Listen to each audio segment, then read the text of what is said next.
정부가 코로나19 확산 방지를 위한 고강도 사회적 거리 두기를 일부 완화하기로 하면서 주일 현장 예배를 재개하는 교회들이 점차 늘어날 것으로 보입니다. 정부는 그러나 예배를 통한 전염 사례가 여전히 드러나고 있는 만큼 방역 지침을 철저히 지켜줄 것을 당부했습니다. 과천시가 2단 신천지의 불법 집회 시설에 대해 수억 원대의 원상회복 이행 강제금을 부과하면서 신천지가 본부 집회 시설 철거를 시작했습니다. 과천 시민들이 벌이고 있는 신천지 퇴출 운동에 탄력이 붙을지 관심이 모아지고 있습니다.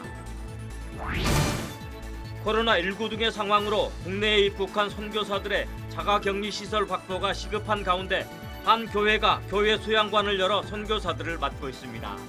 교단 선교부와 선교단체들은 선교사들을 위한 일선 교회의 협력을 요청했습니다. 대부분의 장애인 복지 시설들이 코로나19로 운영을 중단하면서 장애인들이 일터에 나가지 못하고 있습니다. 코로나19로 일반인보다 더 큰 어려움을 겪고 있는 장애인 사업장을 취재했습니다. 여러분 안녕하십니까? 4월 20일 CBS 뉴스입니다. 코로나19 확산 방지를 위한 고강도 사회적 거리 두기를 정부가 일부 완화하기로 하면서 주일 현장 예배를 재개하는 교회들이 점차 늘어날 것으로 보입니다. 하지만 예배를 통한 전염 사례가 여전히 드러나고 있는 만큼 방역 지침을 철저히 지키는 가운데 현장 예배를 드려야 합니다. 최경배 기자입니다. 정부가 고강도 사회적 거리 두기를 일부 완화하기로 했습니다. 코로나19 재확산을 우려하는 여론이 여전히 크지만 경제활동 침체와 서민층의 어려움 등을 고려해 사회적 거리 두기를 다소 완화된 형태로 이어가기로 한 것입니다. 종전보다 완화된 사회적 거리 두기는 20일부터 다음 달 5일까지 16일 동안 시행됩니다. 기존의 운영을 중단하도록 권고했던 유흥시설, 일부 생활체육시설, 학원, 종교시설의 경우 가급적 운영을 자제하도록 권고 수준을 하향 조정하되 운영 시에는 방역 지침을 반드시 준수해야 합니다. 정부가 종교시설에 대해 운영 중단을 권고하던 방침에서 운영 자제를 권고하는 것으로 권고 수준을 낮춤에 따라 주일 예배를 온라인 예배로 대체했던 교회들 중 현장 예배를 재개하는 교회들이 점차 늘어날 것으로 보입니다. 하지만 주일 예배 모임이 재개되더라도 코로나 이전과 같은 전면 재개는 쉽지 않아 보입니다. 지금처럼 2m 이상 거리 두기를 비롯해 방역 지침을 철저히 준수해야 하기 때문에 모든 교인이 이전처럼 동시에 예배에 참여하기는 어렵습니다. 정부는 상황이 다시 나빠질 경우 사회적 거리 두기를 다시 강화할 수 있다면서 백신과 치료제가 개발되고 세계적인 유행이 끝날 때까지 이전의 일상으로 돌아갈 수 없다는 점을 받아들여야 한다고 강조했습니다. 지난 한 달간의 노력이 허무하게 정발해 버리지 않도록 나와 우리 가족, 나아가 우리 공동체를 지키기 위한 사회적 거리 두기에 계속 함께해 주시기를 당부드립니다. 방역 수칙을 준수하는 예배에 대해서는 목회자들도 대체로 수긍하는 분위기입니다. 일부 교회들은 2m 거리두기 시행을 고려해 예배 횟수를 늘리는 것을 고려하고 있으며 고령자를 위한 별도의 예배 모임을 준비하는 교회도 있습니다. 현장 예배를 부담스러워하는 교인들과 호흡기, 기저질환이 있는 교인들을 위해 현장 예배가 재개되더라도 온라인 예배는 유지될 것으로 보입니다. 이런 가운데 부산에서는 부활절 예배를 드린 50대 남성이 코로나19 확진 판정을 받으면서 교회를 통한 지역 감염 확산 우려가 높아지고 있습니다. 다른 지역에서도 언제든 사태가 악화될 수 있는 만큼 현장 예배를 재개하는 교회들의 철저한 방역 노력이 중요하다는 지적입니다. CBS 뉴스 최경배입니다. 과천시가 2단 신천지 측 불법 집회시설에 대해 수억 원대의 원상회복 이행 강제금을 부과하면서 신천지가 본부 집회시설 철거를 시작했습니다. 과천 시민들이 코로나19 사태 이후 신천지 퇴출운동을 벌이고 있기도 한데요. 신천지 측의 집회시설 자진 철거 이후를 분석해봤습니다. 송주열 기자의 보도입니다. 신천지 집회시설이 있는 과천시 중앙동의 한 대형마트 건물. 신천지 신도들로 추정되는 20대 청년들이 예배용 대형 의자를 빼내 대형 트럭에 싣고 있습니다.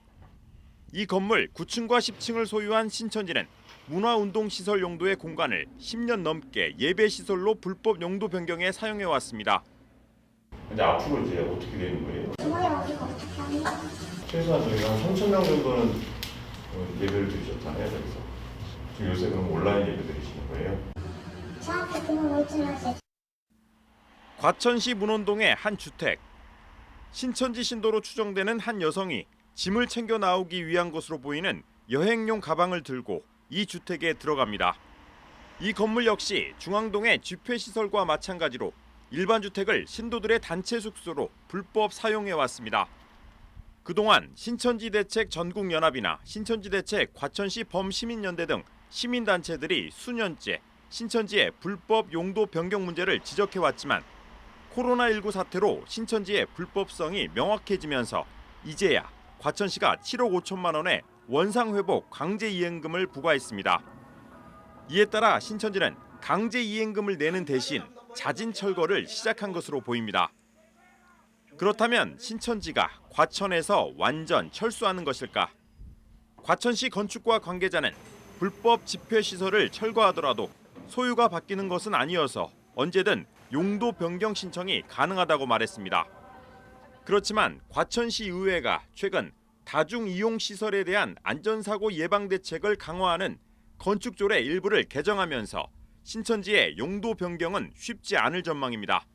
이 개정 조례안의 경우 신축 건물에만 적용할 수 있지만 용도 변경을 허가해주는 시 당국 입장에서는 안전대책이 강화된 조례안을 무시할 수만은 없기 때문입니다. 만약 불이나 혹은 화재, 화생방 등이 발생했을 때 3,000명이 일시에 피난을 해야 되는데 피난기단이 3개밖에 없습니다. 과연 몇 명이 얼마 만에 피난할 수 있을까요? 그럼 그 3,000명이 피난하기 위해서는 그 외부의 피난계단을 더 달거나 혹은 이제 또 다른 피난 대피소를 만들어야 되는데 이게 실질적으로는 어려울 것으로 사료됩니다. 또 신천지 본부 인근 상인들을 중심으로 신천지 퇴출 운동을 벌이고 있어 신천지 측은 상당한 부담감을 느낄 것으로 보입니다. 신천지 본부가 입주해 있는 제일쇼핑 상인들을 중심으로 과천시 인구 5분의 1에 해당하는 만여 명의 시민들이 신천지 퇴출 운동 서명을 했습니다. 과천시 의회가 행정시설인 신천지 본부 시설에서의 집회 실태에 대해서도 조사하고 있어 관심이 모아지고 있습니다. 신천지 사태를 통해서 그 본부에서는 그냥 단순히 그냥 행정만 본 것이 아니라 거기서도 예배를 드린 것이 저희가 밝혀졌습니다. 관련해서 이제 좀 차후에 거기에 맞게 진행할 예정이고요. 저희가 이것까지는 언론에 보도하기는 좀 어려운 거예요. CBS 뉴스 송별입니다. 코로나19 등의 상황으로 국내에 입국한 선교사들의 자가격리 시설 확보가 시급한 가운데 한 교회가 교회 수양관을 열어서 선교사를 맞이하고 있습니다. 교단 선교부와 선교단체들은 선교사들을 위한 일선 교회 협력을 요청하고 있습니다. 천수연 기자입니다. 경기도 고양에 위치한 홍익교회 큰숲 선교 비전센터는 손님 맞을 채비로 분주합니다. 홍익교회는 최근 이곳 비전센터를 국내 입국 선교사들에게 자가격리 시설로 제공하고 있습니다. 14일 동안 한정된 공간에서 숙식을 모두 해결해야 하는 자가격리를 위해 교회 측은 화장실을 독립적으로 사용할 수 있는 각 방마다 작은 테이블과 빨래 건조대, 간단한 조리가 가능한 전자레인지와 휴대용 버너 등을 새로 비치했습니다. 2, 3일에 한 번씩 도시락과 간식도 비대면으로 제공합니다. 과일 맛있게 드십시오. 교단 선교부의 요청에도 확진자 발생에 대한 우려 때문에 많은 교회들이 선뜻 나서지 못하는 상황에서 홍익교회 역시 자가격리 시설로 내주는 결정은 쉽지 않았습니다. 하나님께서 강도 만난 이웃이 누구냐라는 말씀을 제게 주셨어요. 그랬을 때 긍휼을 베푸는 자니이다. 너도 가서 하라. 그래서 그 말씀에 그냥 순종해서 저희가 선뜻 그냥 저희가 받겠습니다 했는데 준비 과정은 또 만만치 않더라고요. 홍익교회 비전센터에는 현재 아프리카 등에서 온 선교사 3명이 자가격리 중입니다. 이들을 포함해 모두 11가족 21명이 이곳에서 자가격리를 시행할 계획입니다. 이곳에 오셔서 좀 심도 가지시고 어떻게 보면은 또 뜻밖의 우리 모두가 흉년의 시기로 지금 들어가 있는 또 강제적인 자가격리의 시간들인데 오히려 이 시간이 영적인 재충전과 사역을 위해서 달려왔던 그것들을 좀 쉬는 쉼의 시간으로 삼고 자가격리 시설뿐 아니라 일반 숙소도 선교사들에게 절실합니다. 코로나19 상황이 전 세계에서 악화되면서 현재 선교지로 다시 돌아가지 못하는 선교사들도 있기 때문입니다. 지금 일본에서 한국인 입국 금지를 지금 실시하고 있어서 제가 지금 일본에 다시 들어가지 못하게 되는 상황입니다. 입국 금지가 해제가 돼야 되는데 그게 언제 해제가 될지 저도 모르겠습니다. 너무나 답답하고. 학업을 위해 선교지에서 홀로 입국한 선교사 자녀들은 개학이 연기되면서 기숙사 입사가 어려워져 난감한 상황입니다. 전에 살던 곳은 월세를 내면서 지냈던 곳이라서 조금 부담이 되는 것 같다 생각했어요. 기본적인 월세하고 또 같이 나가는 부식비라든지 생활비들이 있겠죠. 그리고 뭐 교통비도 사실 어느 정도 조금씩 부담이 되는 것도 있고. 서울과 인천, 경기 지역에 15채의 선교관을 운영하고 있는 감리교 단체인 웨슬리 사회성화 실천본부는 이 같은 선교사들에게 임시 숙소를 제공하고 있습니다. 코로나19로 인해서 신청하신 분들이 못 들어오고 또 여기서 머물고 계신 분이 못 나가고 그래서 한 50여 명이 지금 한 2개월 또 4개월째 또 앞으로 또 5개월째 언제가 될지 모르지만 계속 우리가 선교관에서 가족들과 편안히 머물 수 있도록 그걸 보장해 드리고 있습니다. 웨슬리 실천본부는 선교사 숙소에 대한 수요 증가에 따라 한 달에 10,000원씩 후원하는 만사 후원 캠페인을 전개하고 있습니다. 선교계 관계자들은 코로나19 사태로 앞으로 수백 명의 선교사들이 국내에 들어올 것이라면서 한국교회가 이들을 섬기는 데 협력해 줄 것을 호소하고 있습니다. CBS 뉴스 천수연입니다. 대부분의 장애인 복지시설들이 코로나19로 운영을 중단하면서 장애인들은 일터에 나가지 못하고 있습니다. 코로나19로 일반인보다 더 큰 어려움을 겪고 있는 장애인 사업장을 취재했습니다. 오요셉 기자입니다. 경기도 평택의 평안 미랄 선교단. 선교단은 장애인 보호 작업장 꿈이 크는 일터를 운영하며 발달 장애인들에게 일자리와 돌봄 서비스를 제공해 왔습니다. 하지만 코로나19 사태로 평소 같았으면 40여 명이 활기차게 일하고 있을 보호 작업장에 10명도 채 되지 않는 인원들만 모이고 있습니다. 보건당국의 장애인 복지시설 휴관 권고에 따라 지난 2월부터 2달여간 문을 닫아오다가 이용자들의 부담이 너무 커지자 평택시와 협의해 최근 축소 운영을 시작한 겁니다. 장애인 일터는 다 쉬게 했는데 일반 밖에 있는 일터는 쉬는 곳이 한 군데도 없더라고요.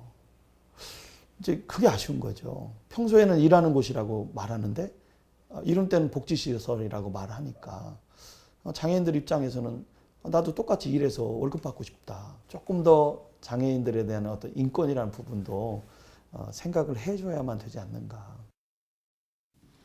서울 송파구의 굿일스토어 미랄 송파점.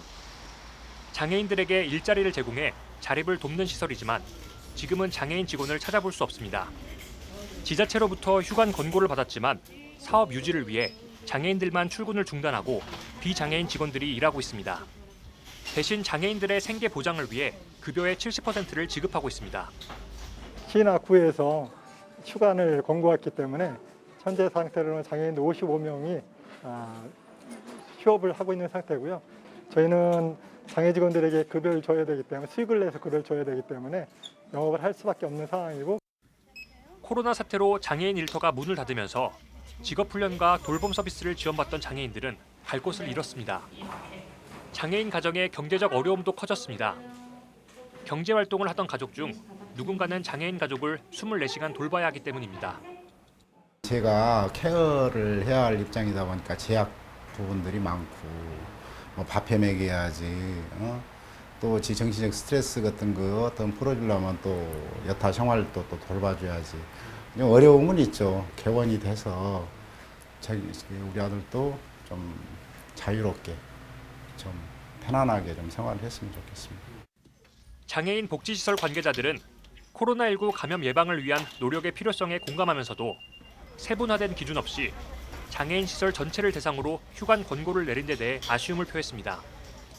장애인들이 면역력이 약하다거나 위생관념이 부족해 감염에 취약하다는 인식 때문에 전체 장애인 시설을 문 닫겠다면서 이는 편견이라고 지적했습니다. 일방적으로 장애인들은 집에만 있어라 하는 것은 장애인에 대한 저는 차별이라고 생각합니다. 장애인도 비장애인하고 똑같습니다. 그러니까 일을 못하게 하기 때문에 사실은 장애인들이 지금 굉장히 스트레스도 많고 힘들어하거든요. 장애인이기 때문에 어떤 코로나에 감염될 가능성이 더 높다든지 절대 그런 것들은 없습니다. 일터에 나가지 못하는 장애인들은 코로나 사태가 하루빨리 종식돼 다시 일하는 즐거움을 찾길 바라고 있습니다. 슬펐죠. 답답하니까. 5월 6일 날 일하고 싶어요. 코로나19 사태 속에서 장애인을 보호하기 위한 행정 조치가 자칫 편견을 기반으로 장애인을 차별하는 행위가 되지는 않았는지 되돌아볼 필요가 있다는 지적입니다. CBS 뉴스 오요셉입니다. 공직선거법 위반 등의 혐의로 구속돼 재판에 넘겨진 한국기독교총연합회 대표회장 전광훈 목사가 보석으로 풀려났습니다. 서울중앙지법 형사합의 34부는 전 목사 측이 불구속 재판을 받게 해달라며 지난달 25일과 27일에 청구한 보석을 허가했습니다. 전 목사는 구속된 지 56일 만에 석방됐으며 거주지는 자택으로 한정됐습니다. 재판부는 이 사건과 관련될 수 있거나 위법한 일체의 집회나 시위에 참가해서는 안 된다는 조건도 붙였습니다.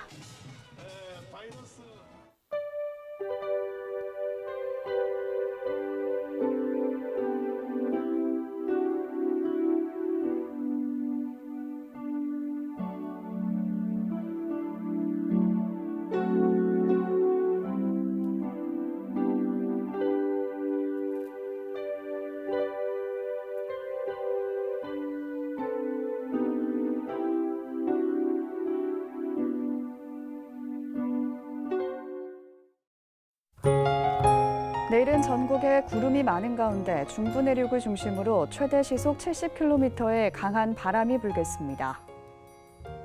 내일 아침 최저 기온은 1도에서 9도, 낮 최고 기온은 10도에서 18도로 예상됩니다. 네, 오늘 준비한 소식은 여기까지입니다. 평안한 밤 보내시기 바랍니다.